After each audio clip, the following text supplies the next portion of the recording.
What's going on, everybody? Welcome to the FN Studios. I'm John Ramdeen alongside Robin Black. This past weekend, the TUF 24 finale went down in Las Vegas, Nevada. The main event, Demetrius Johnson looking to defend his 125-pound championship as he took on the TUF winner, Tim Elliott, who never should have been cut from the UFC. Anyways, we saw just how good Tim Elliott was in that first round. It was size and strength. He managed to control Demetrius Johnson on the ground, but Demetrius Johnson, the reason why he's considered one of the pound-for-pound best is because he can figure stuff out, and he figured it out from round 2 all the way to round 5. A lot of our discussion last week, we're all pretty excited every time Demetrius fights, and a lot of our discussion was how could you beat him? You know, how can you beat this guy? And we looked at all the different elements of what he does and what for holes or weaknesses, and there really aren't any. So you have to be so focused on that fight. Never become pessimistic when you have a bad round or a bad minute. Never get discouraged. Stay mentally in it.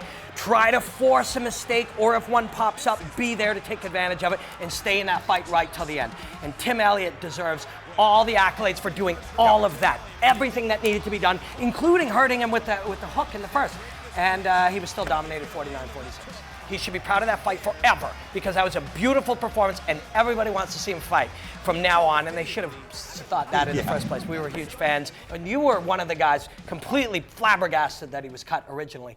But that's what you can get, is you can stay in it long enough to hope to create a moment to win, and he did that, but he still lost 4 rounds to 1. Did you get a sense of that, though? You talk about his toughness, and we saw that from Tim Elliott. We saw that he seemed to have a path to try to beat Demetrius Johnson if you take round 1 into consideration, but it seemed that he got to a point where Demetrius Johnson, it looked like he was like, oh, this guy is too good. I'm just going to be tough. If I can catch him, I'm going to catch him instead of really constantly going after him. It's hard to keep going after him because he's so good, he'll shut your lights off or choke you. So you have to push and pull and manipulate and trick and stay and test and find all these little holes to stay in it. I think it was the right plan.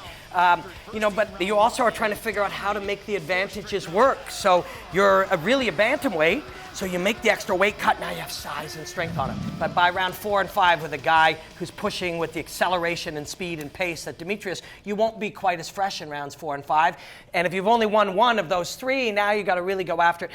It's a nearly unwinnable fight. And he did everything right. And we're fans for life. But if you did every single thing right, and you lost 4 rounds to 1, that tells you how good Demetrius Johnson is. Where it's going to be a lot of talk for weeks now about Tim Elliott, and he deserves every bit of that. But the reason he looked so good is because we know how good Demetrius is. And you know, when we're celebrating the winning of 1 round and the not getting finished, that deserves to attract our attention back to the greatness of Demetrius Johnson and his team. I think one of the reasons as well is you mentioned how big of a guy he was, said it kills him to get down to 125 pounds. We heard his coaches later in the fight tell him, you just can't give up these takedowns. You've got to make him work if he's going to take you down to the ground. And it felt like the halfway point that Tim Elliott just kind of allowed those takedowns to occur. Yeah, and he doesn't get tired, but he's human.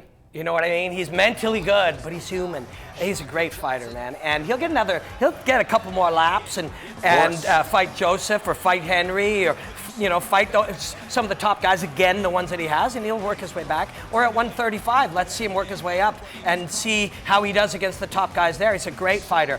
But as much as he deserves all of this conversation, the reason that we are impressed is because of how he survived against the very best fighter in the world. Demetrius Johnson is the best fighter in the world. He'll win in any area. In that fight, he looked like George St. Pierre. In another fight, he looks like, T.J. Dillashaw. In another fight, he'll look like, Anthony Pettis. I mean, there was a Marvel comic book character called the Taskmaster who could learn anyone's superpowers. Look him up. That's Demetrius Johnson.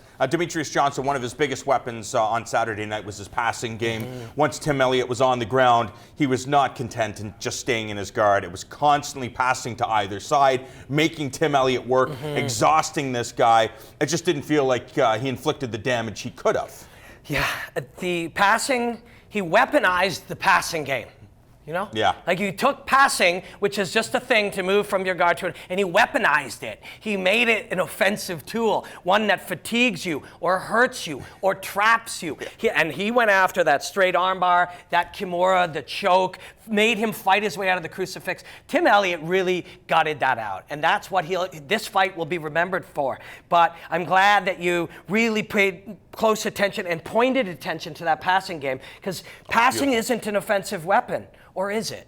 Because it was. Because we've seen, that's the thing about Demetrius Johnson. There's so many times where you're talking about attacking. As he's getting up, he's kicking you as well. He's making every position an attacking position. And you pointed it out. You believe this is the future. I think so. You know, every position is a position. There are, you know, when we go back and we commentate old fights in the late 90s and early 2000s, it's like, I'm in side control. Okay, I'm in mount. No big deal. You'll get out of mount. Like, the maintaining of positions and offering them up, it was just, there was so much space everywhere. Now space is being taken away and you're forced to do something. And whatever you're forced to do, a guy like Demetrius will make it the wrong choice. He has a way to hurt you or threaten something or force you to give up an even worse position every single incremental increase. Demetrius Johnson continues to prove his dominance at 125 pounds. One has to question whether or not the big money fights are up at bantamweight 135 pounds.